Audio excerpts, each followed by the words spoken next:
जय मसीह। आज 25 दिसंबर 2024 आज का वचन है मत्ती 2:11। और उस घर में पहुंचकर उस बालक को उसकी माता मरियम के साथ देखा और मोह के बल गिरकर उसे प्रणाम किया और अपना अपना येला खोलकर उसे सोना और लोहबान और गंधरस की भेंट चढ़ाई।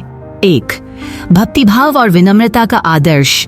जब मगूस बालक यीशु के पास पहुंचे, उन्होंने उसे देखकर मुंह के बल गिरकर प्रणाम किया। यह उनकी विनम्रता और परमेश्वर के प्रति उनकी भक्ति को दर्शाता है। हम भी अपने जीवन में विनम्रता और परमेश्वर के प्रति सच्चा समर्पण दिखाएं। भक्ति केवल बाहरी रूप से नहीं, बल्कि हृदय से होनी चाहिए। भक्ति भाव और विनम्रता। भजन संहिता 95:6। आओ हम दंडवत करें और झुकें अपने रचने वाले यहोवा के सामने, घुटने टेकें। 2 यीशु को पहचानने का महत्व। मगूस ने पहचान लिया कि यह बालक साधारण नहीं है, वह परमेश्वर का अभिषिक्त है। हमें भी यीशु को अपने जीवन के उद्धारकर्ता और राजा के रूप में पहचानने की आवश्यकता है। पहचान केवल देखने से नहीं, बल्कि आत्मिक डिसर्नमेंट, परख के द्वारा आती है। यूहन्ना 1:14। और वचन देहधारी हुआ और अनुग्रह और सच्चाई से परिपूर्ण होकर हमारे बीच में रहा, और हमने उसकी महिमा देखी, जैसे पिता के एकलौते की महिमा। 3 भेंट का महत्व।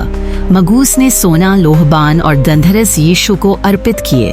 ये भेंट केवल वस्तुएं नहीं थीं, बल्कि उनके गहरे अर्थ थे।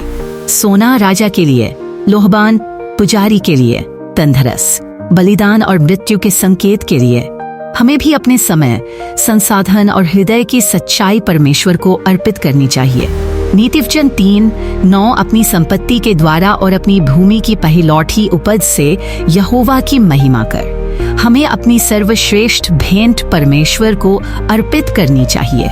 4 सच्ची आराधना का उदाहरण। मगूस की आराधना केवल उनके शब्दों में नहीं, बल्कि उनके कार्यों और उपहारों में प्रकट हुई। सच्ची आराधना में प्रेम, समर्पण और त्याग का समावेश होता है। हम यीशु को अपने जीवन में प्राथमिकता देकर अपनी आराधना व्यक्त करें। यूहन्ना 4:24। परमेश्वर आत्मा है और अवश्य है कि उसके आराधक आत्मा और सच्चाई से उसकी आराधना करें। यह सच्ची आराधना की आवश्यकता पर बल देता है। निष्कर्ष। मत्ती 2:11 हमें सिखाता है कि हम परमेश्वर को पहचानें, विनम्रता से उसकी आराधना करें और अपने जीवन के सर्वोत्तम को उसकी सेवा में अर्पित करें। आमीन। परमेश्वर आप सबको आशीष दें।